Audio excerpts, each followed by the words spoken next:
Últimamente he estado reflexionando mucho sobre lo que está ocurriendo en nuestro mundo y he notado algo extraño. Parece que alguien está haciendo un gran esfuerzo para convertir nuestras vidas en una pesadilla.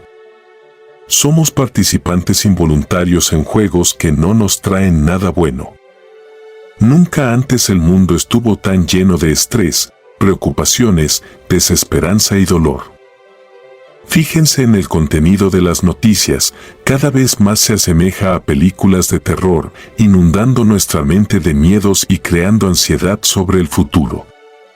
Apenas logramos digerir un acontecimiento y una nueva ola de malas noticias nos golpea, sobre altos precios, crisis y problemas alimentarios. Esto se repite día tras día. Cada día nos imponen el mismo mensaje, nos exprimen emociones negativas. ¿Por qué hay tantos conflictos en la tierra si todas las personas están en contra de ellos? Pregunta a cualquier persona pacífica si quiere constantes peleas y enfrentamientos y te darán una respuesta clara: no. Todos quieren vivir en paz y felicidad. La tierra está llena de condiciones para una coexistencia pacífica. Pero nadie nos pregunta si queremos esto.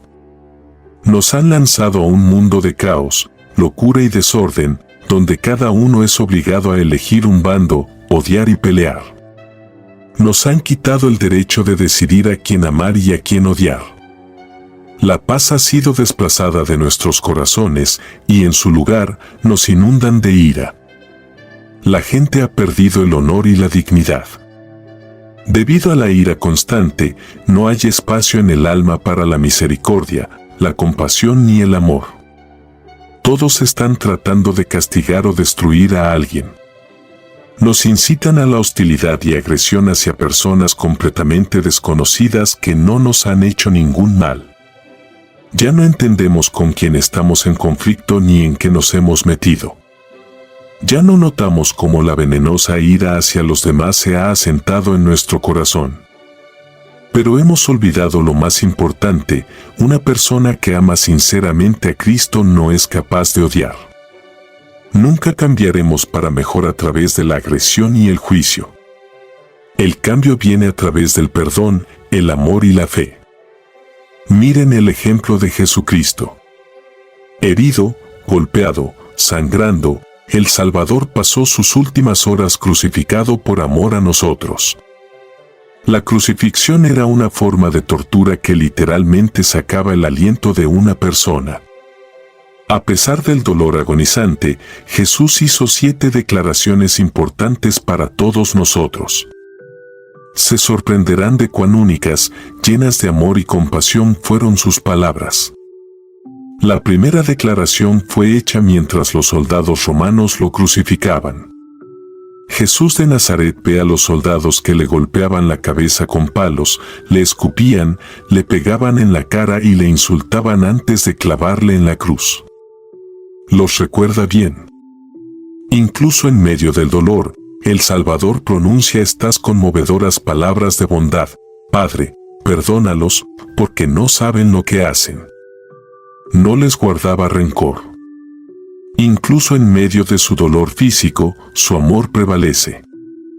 Lleno de asombrosa calma y amor inexplicable, intercedía ante el Padre por el perdón de sus verdugos.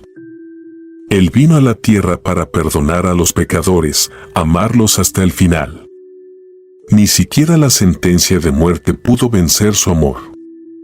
Sorprendentemente, Él demuestra con su propio ejemplo lo que enseñó en el Sermón del Monte, que debemos amar a nuestros enemigos y orar por los que nos maltratan y persiguen, incluso si es injustamente. Cuando colgaba entre 2 ladrones, uno de ellos se burlaba de Él, diciendo: si tú eres el Cristo, sálvate a ti mismo y a nosotros. Pero el otro ladrón lo reprendió, diciendo que ambos habían recibido lo que merecían.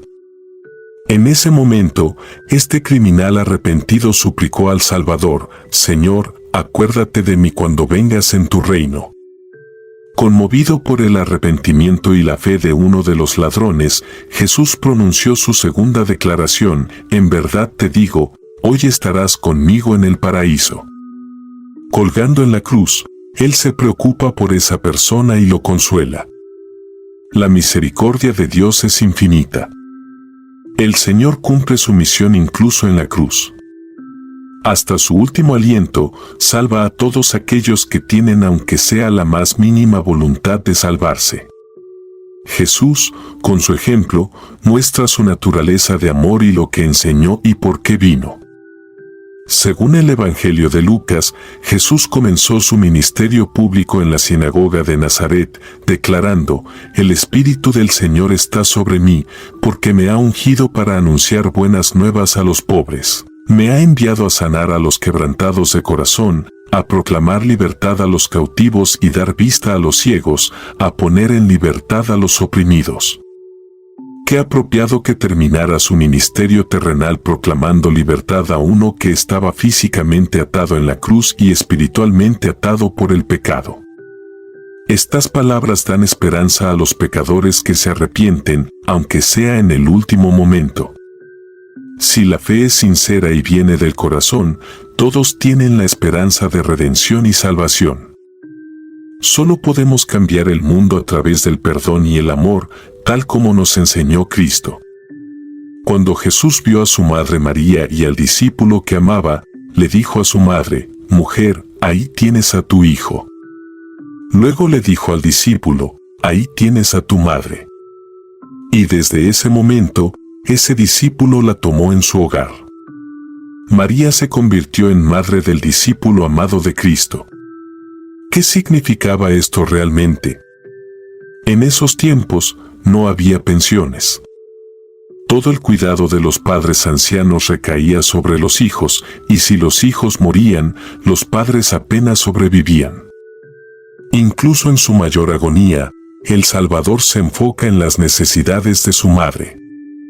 Hizo todo lo posible para que no le faltara nada, entregando a su madre al cuidado de su discípulo amado.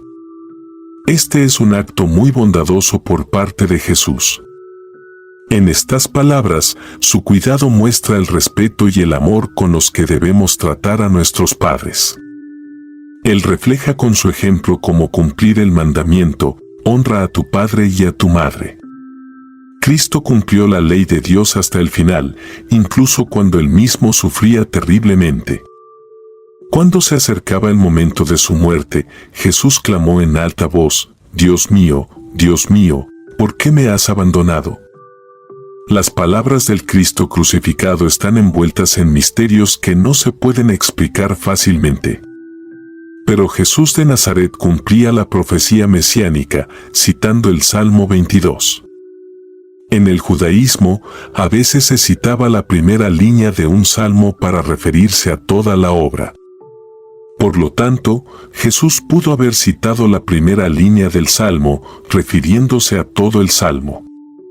Y realmente, al leer el resto del Salmo 22, fácilmente te das cuenta de que describe una crucifixión profética, la misma que estaba ocurriendo con Cristo en ese momento.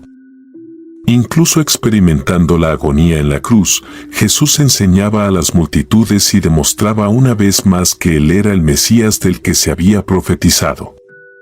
Para que los escribas y el pueblo judío pudieran investigar y comprender por qué no descendió de la cruz, Él debía soportar todo esto para que se cumpliera la Escritura. A pesar de los intensos sufrimientos, el Hijo de Dios mantenía el control sobre todo lo existente y completaba su sacrificio redentor. Nos enojamos demasiado y sentimos muy poco. Necesitamos más humanidad, bondad y amor. Sin estas cualidades, la vida se convierte en pura violencia. Las personas con dinero y poder empiezan a valorar cada vez menos la vida humana y para lograr sus objetivos, miles de vidas se convierten en meros medios para cumplir sus propósitos. Para el maligno y sus siervos, los gobernantes de la oscuridad, está claro que no les importan los destinos de las personas.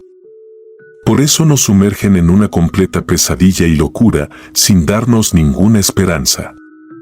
Dios nos dio este hermoso mundo con todos sus misterios y enigmas. Pero con qué frecuencia el conocimiento lleva al orgullo. Al desvelar algunas páginas de las instrucciones de este mundo, algunas personas se llenan de soberbia y se creen dioses, piensan que ahora todo les pertenece. Se han otorgado a sí mismos el derecho de gobernar, oprimir y someter a la humanidad. Y comienzas a comprender con claridad, lamentablemente, vivimos en un mundo en el que no siempre prevalece el amor de Dios. Cada uno de ustedes es capaz de cambiar el mundo para mejor. No se queden al margen, no sean meros observadores. Comiencen con los actos más simples. En el alma de cada persona está el reino de Dios, no en una sola persona ni en un grupo específico, sino en todos. Todos ustedes tienen poder, el poder de hacer felices a los demás y de mejorar el mundo. Entonces, utilicen ese poder, luchen por la bondad y un mundo justo, construido sobre el amor y la misericordia. El mundo está listo para destrozarse a sí mismo, pero para nosotros, los creyentes, no hay nada malo en reconstruirlo. Jesús dijo unas palabras maravillosas, porque he aquí, el reino de Dios está dentro de vosotros. Todos, cada uno de ustedes, tienen poder.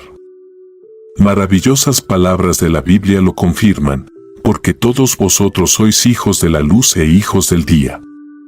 No somos hijos de la noche ni de las tinieblas. La crucifixión en sí misma fue una muerte lenta y prolongada por pérdida de sangre y asfixia. El dolor era insoportable. Durante 6 horas sufrió el Salvador. Colgado en la cruz, literalmente se asfixiaba con cada respiración. Pero la única petición que escuchamos de Cristo a lo largo de toda la prueba es, tengo sed. En esta palabra no había ni rastro de queja. Era testimonio del agotamiento extremo del varón de dolores. Jesús también era un hombre perfecto, como nosotros, sentía hambre, sed y cansancio, y no tenía vergüenza de hablar de ello. Gritaba en la cruz que tenía sed. Esta declaración de Jesús se interpreta como el cumplimiento de la profecía mesiánica del Salmo 69, me dieron a comer hiel, y en mi sed me dieron vinagre para beber. Esto provocó que los guardias romanos le dieran vinagre, como era costumbre en las crucifixiones, cumpliendo así otra profecía. Poco antes de expirar, Jesús exclamó, consumado es. Su grito no fue de desesperación, sino de victoria.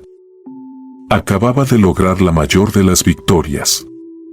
Estas palabras estaban llenas de significado, pues no solo marcaban el fin de la vida terrenal de Cristo, no solo sus sufrimientos y muerte, no solo el pago por el pecado y la redención del mundo, sino también la razón y el propósito de su venida a la tierra.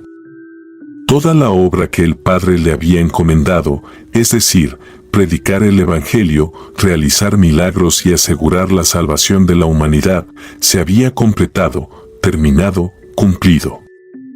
Habiendo vivido toda su vida sin pecado, Jesús pudo convertirse en el sacrificio perfecto por los pecados del mundo. Las profecías se cumplieron, el Mesías prometido había llegado, tal como Dios lo prometió, porque de tal manera amó Dios al mundo, que dio a su Hijo unigénito, para que todo aquel que en él cree no se pierda, sino que tenga vida eterna. La frase, consumado es, también tenía un significado en la ceremonia judía del día de la expiación.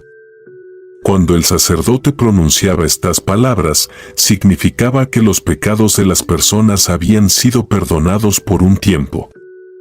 Sin embargo, la muerte de Jesús fue el último sacrificio eterno que puso fin a todos los sacrificios.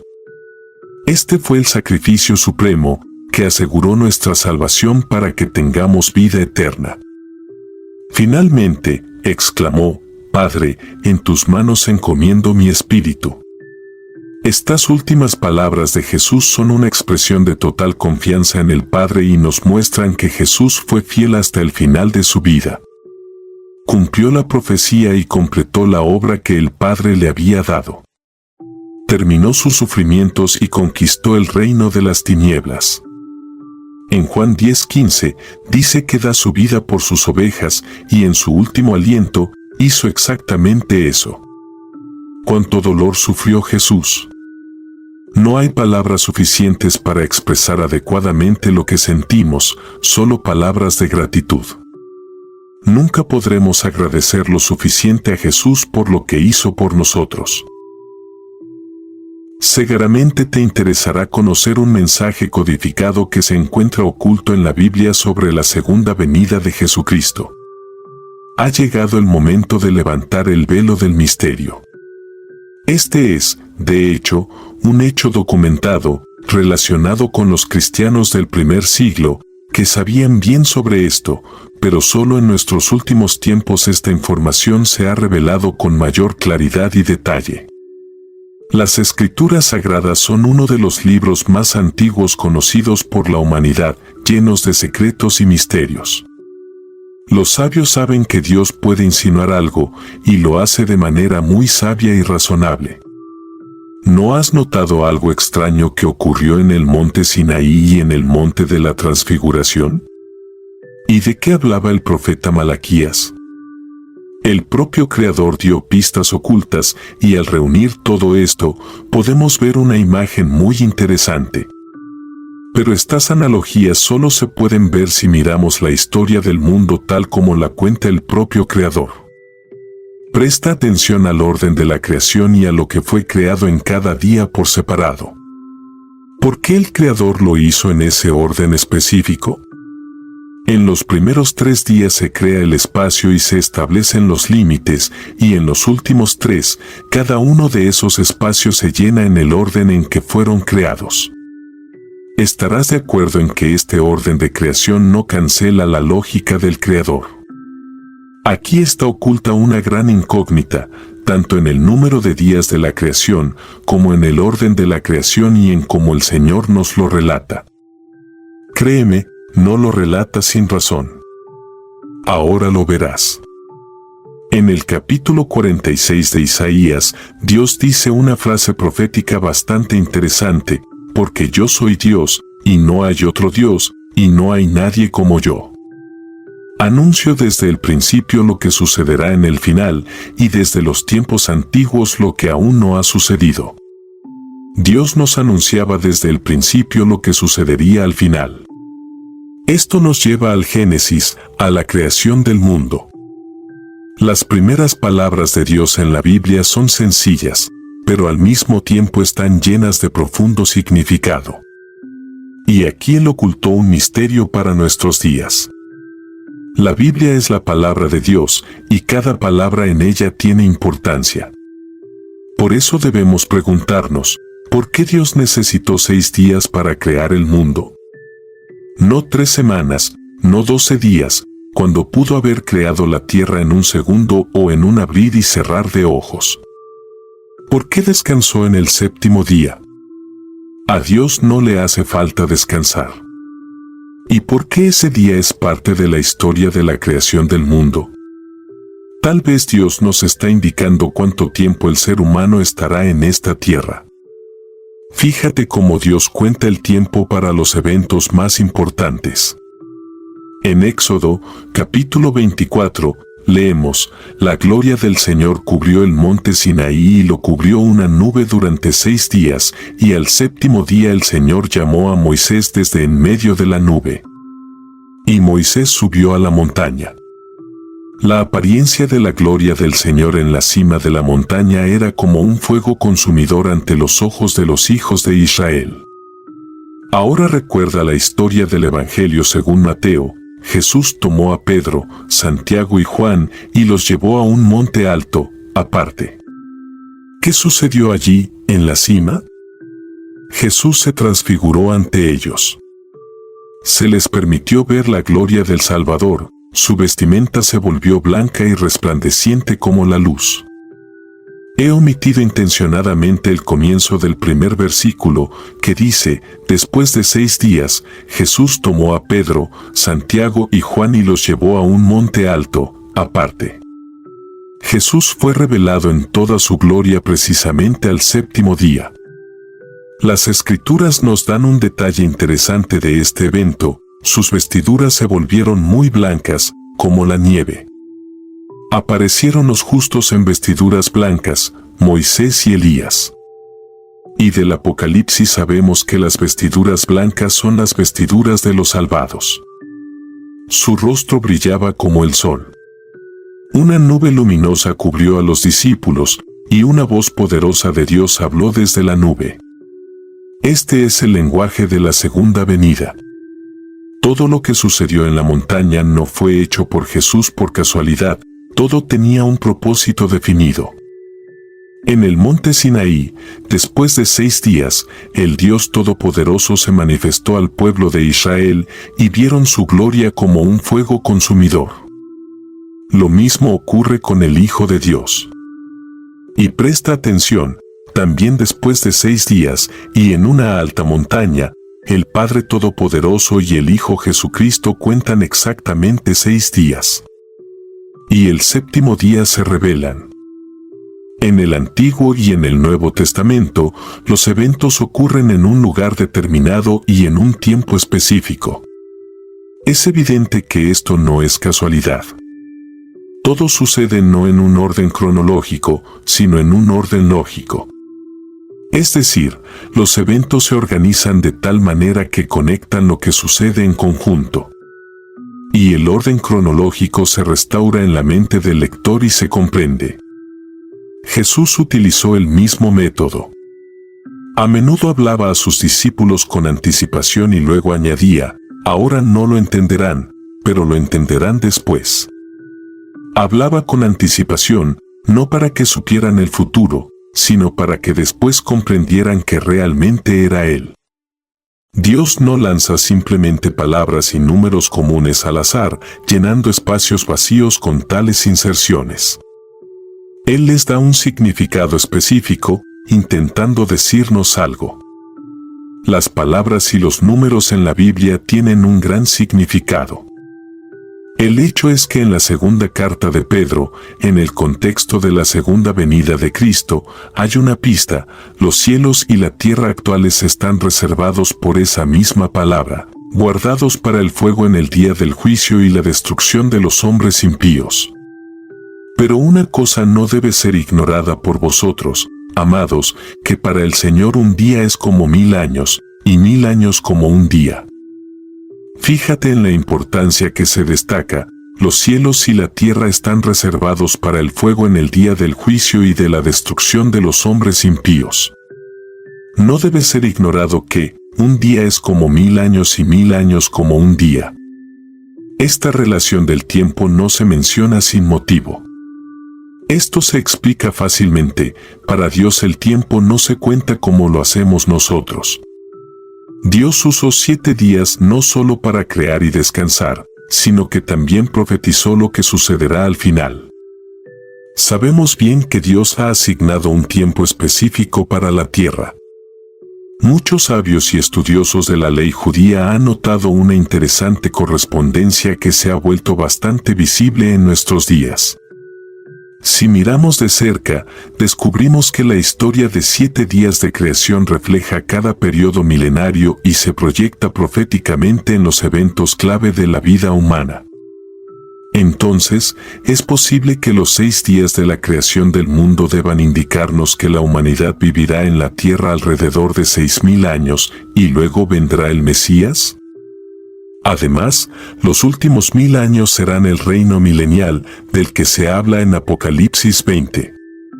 Después de 1000 años, como se menciona en las Escrituras, Dios restaurará la tierra a su estado original y nosotros seremos sus vecinos, como dijo Juan: y vi un nuevo cielo y una nueva tierra y la santa ciudad celestial, Jerusalén, que descendía de Dios del cielo.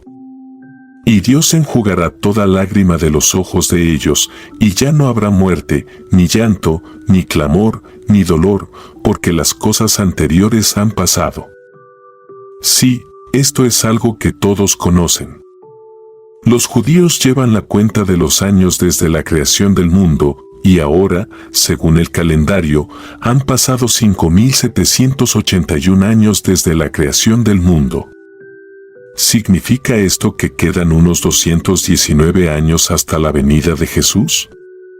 No, el hecho es que la Biblia revela solo la cronología general. En otras palabras, Dios ha dispuesto que aún no podamos saber con precisión en qué año nos encontramos en el contexto de los eventos del tiempo final. El actual calendario judío no se sincroniza con los registros históricos contemporáneos, ya que Dios ha ocultado periodos, y esto es bien sabido. Los sabios rabínicos dicen que estamos mucho más cerca del final del sexto milenio de lo que se había supuesto. La interpretación del sueño de Nabucodonosor por Daniel indica con certeza que, en esta etapa, estamos en la etapa final del ciclo de este mundo. La tierra se ha corrompido y se ha llenado de violencia, hay un declive moral, guerras constantes y catástrofes. Esta situación no durará para siempre. Todo esto te digo no sin razón. Si consideramos brevemente un día desde la perspectiva del tiempo cumplido, también hay mucho que explorar. Si estudiamos la historia con atención, los sabios judíos esperaban el nacimiento del Salvador en un periodo conocido como el cuarto día de la semana simbólica de la creación. En este día se crearon el sol, la luna y las estrellas. ¿Cómo sabían los intérpretes y sabios rabínicos el periodo aproximado de la venida de Yeshua? Muy simple, interpretaron las palabras del profeta Malaquías sobre la era mesiánica. Usaron correctamente la lógica humana y las reglas gramaticales del texto escrito para entender el significado que el autor original quería transmitir y su aplicación posterior en el contexto adecuado. El profecía sobre Jesús en los escritos de Malaquías dice, «Y para vosotros, los que teméis mi nombre, nacerá el sol de justicia y sanidad en sus rayos, y saldréis y rebosaréis como becerros de la manada». Este pasaje en hebreo suena diferente. Cuando se dice, «nacerá el sol de justicia», se habla de la misión de Jesucristo. Y la segunda parte complementa, cuando se habla de sanidad en sus rayos, en el original se dice sanidad en sus alas o bordes de su vestimenta. Porque el Señor Dios es el sol y Jesús es la luz verdadera, la verdad y la vida. Las personas realmente fueron sanadas al tocar el borde de su vestimenta, como sucedió, por ejemplo, con la mujer que había estado sufriendo una hemorragia durante 12 años. La conexión entre la venida del Mesías en el cuarto día de la creación y el cumplimiento del ciclo de 6000 años del calendario judío con la cercanía de la segunda venida de Jesucristo era evidente y comprensible para ellos. En la antigua Israel, estos signos eran bien conocidos. El sol señalaba el periodo aproximado de la llegada del Mesías y la estrella de Belén señalaba el tiempo exacto del nacimiento e incluso los llevó al lugar donde se encontraba el Salvador. Después de todo, las estrellas también fueron creadas en el cuarto día.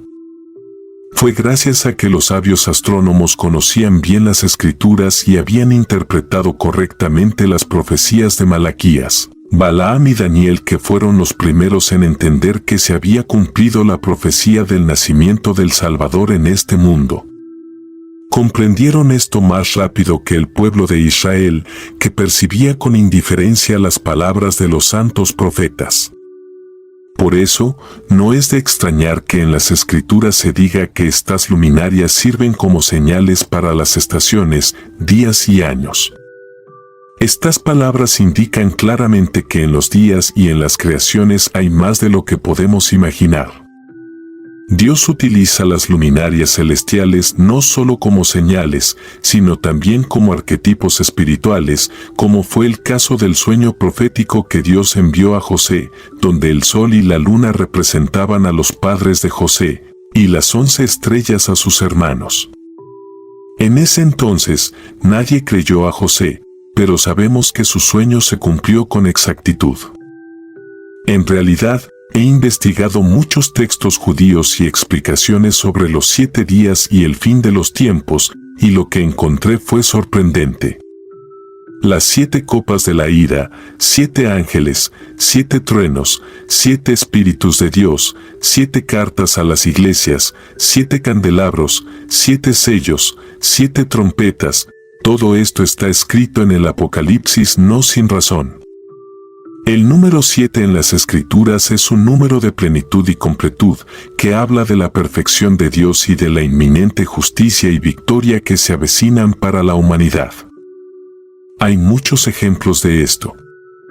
El diluvio fue una de las catástrofes más grandes que jamás hayan ocurrido en la tierra y también sucedió en un momento específico. Pero incluso entonces, se cumplieron exactamente 600 años cuando Noé terminó de construir el arca y comenzó el diluvio. Otro punto interesante es que Dios también cuenta exactamente 7 días y se alcanza el punto de no retorno. Esto es lo que dice la Escritura, porque dentro de 7 días haré llover sobre la tierra durante 40 días y 40 noches y destruiré todo ser vivo. Después del diluvio, Dios coloca el arco iris, que también tiene 7 colores y es un pacto entre el hombre y el Creador. Lo más interesante es que esto se menciona en muchas fuentes de los primeros cristianos. El mundo existirá 6000 años y luego será destruido. Autores como Cipriano, Agustín, Germán, Metodio y muchos otros lo mencionaron. Pero lo más notable es el testimonio de Ireneo de León, uno de los más grandes teólogos cristianos, originario de Asia Menor. Su mentor espiritual fue Policarpo de Esmirna, discípulo del apóstol Juan. Esto es lo que escribe Ireneo de León, porque en la cantidad de días en que fue creado este mundo, así también serán 1000 años de su existencia. Según sus palabras y las de otros, se cumplen 6000 años, y entonces volverá Jesús durante 1000 años en los cielos, y después habrá un nuevo cielo y una nueva tierra. Porque he aquí, yo creo un nuevo cielo y una nueva tierra, y las cosas anteriores no serán recordadas ni vendrán a la mente. De fragmentos de comentarios de los primeros cristianos, apologistas, judíos e investigadores de las Escrituras también se desprende que la profecía sobre el séptimo milenio se encuentra en el libro de Enoc y en la epístola de Bernabé. Estos 2 últimos libros no son parte de las Escrituras, pero todos estos autores vivieron en diferentes épocas y todos cuentan un detalle común y extremadamente intrigante. Por favor, tomen nota, la epístola de Bernabé no debe confundirse con el Evangelio de Bernabé, que contradice el Nuevo Testamento. La epístola de Bernabé es un mensaje apócrifo, muy popular en la iglesia primitiva y frecuentemente citado. Ahora se encuentra en el Códice de Sinaí. Allí encontramos un pasaje bastante intrigante. Leemos el capítulo 15, versículos 3 al 5 de la traducción al inglés. Dios hizo las obras de sus manos en 6 días, y terminó en el 7º día y descansó en él, y lo santificó. Tened en cuenta, hijos, lo que esto significa. Él terminó después de 6 días. Se refiere a que después de 6000 años el Señor pondrá fin a todas las cosas, porque un día con Él es como 1000 años, y esto me testifica a mí mismo, diciendo, he aquí, el día del Señor será como 1000 años. Por lo tanto, hijos, después de 6 días, es decir, después de 6000 años, todo tendrá un final, y descansó en el 7º día. Esto significa que su Hijo vendrá y destruirá el tiempo de la iniquidad y realizará juicio sobre los impíos. Aquí se dice claramente, después de 6 días, es decir, después de 6000 años, todo tendrá un final. Este enfoque de la historia del mundo, el día de la creación como la historia de la humanidad, era bien conocido por los antiguos sabios y los cristianos de la iglesia primitiva. Todos estos eventos están estrechamente entrelazados. La segunda venida de Cristo es el día más importante en el calendario de Dios. Nos damos cuenta de esto al ver que Él quiere que sepamos sobre esto y que estemos preparados. Solo se nos ha revelado un conocimiento general, una de las facetas de entendimiento que el mismo Creador expuso. La nueva imagen divina que vieron los discípulos después de 6 días era algo increíble para ellos. Las deslumbrantes vestiduras blancas de Jesucristo y los justos, la voz poderosa desde los cielos, la gloria de Dios como un fuego consumidor. En las Escrituras se dan leyes que destacan un tiempo especial y señalan su santidad. Por ejemplo, en las Escrituras, cada 7º año de un ciclo de 7 años era especial y se consideraba el año de perdón de deudas y liberación. Este año era esperado con ansias por muchas personas. A partir de lo anterior, Dios previó que la historia de la tierra también tendría un periodo de 6,000 años, y después Cristo vendrá en las nubes con gran gloria, y toda carne lo verá. El Salvador vendrá en un tiempo que no conocemos. Solo podemos saber los marcos temporales generales. Cualquier intento de calcular la fecha de la llegada del Mesías es una pérdida de tiempo. Nunca lo sabremos con certeza. Hoy estamos en la etapa final del ciclo de este mundo. Esto es más evidente que nunca. Pronto vengo, y mi recompensa está conmigo, para dar a cada uno según sus obras. Yo soy el Alfa y la Omega, el principio y el fin, el primero y el último. El mundo no es como nos lo muestran. Hay muchas personas buenas en el mundo. Siempre intento ser una de ellas. Intenta empezar con pequeños gestos, abraza a un ser querido y sonríe a un extraño. No escatimes en comprar comida para un homeless. Ayuda a un anciano, no pases de largo ante alguien que está en apuros. ¿No es eso el mayor de los milagros? Da un buen ejemplo a los demás y seguro habrá alguien que siga tu ejemplo. Al final de tu camino, estarás tan agradecido de haber podido hacer algo bueno por alguien. Y al cruzar valientemente el umbral de la muerte, sin miedo, sin dudas, puedes estar seguro de que el Señor te recompensará por toda la bondad que trajiste a este mundo. Y no son solo palabras. Hoy en día, la responsabilidad del futuro del mundo está en tus manos. Así que construye un fundamento de virtudes. Puedes pasar toda tu vida quejándote de que el mundo es cruel e injusto, empapándote de toda esa suciedad y sin acercarte un paso a tu felicidad, o puedes convertirte en alguien que cambia el mundo para mejor. Es importante de qué lado nos colocamos. ¿Seremos meros observadores o creadores? Así que, paso a paso, hagamos de este mundo un lugar un poco más amable, reconstruyendo el sucio fundamento sobre el cual se sostiene el mundo moderno. Luchemos por un mundo razonable y bondadoso. La bondad que hagas hoy, tal vez muchos la olviden con el tiempo, pero sigue haciendo el bien. La Biblia dice, quien hace el bien, proviene de Dios. Después de la muerte, no lamentaré haber dedicado mi vida a ayudar a los demás, porque mi fe se basa en el amor al prójimo y a Dios. En su conocida predicación, llamada el Sermón del Monte, Jesucristo dijo, bienaventurados los pacificadores, porque ellos serán llamados hijos de Dios. Reflexiona mientras aún estás a tiempo. Detente. Abre los ojos.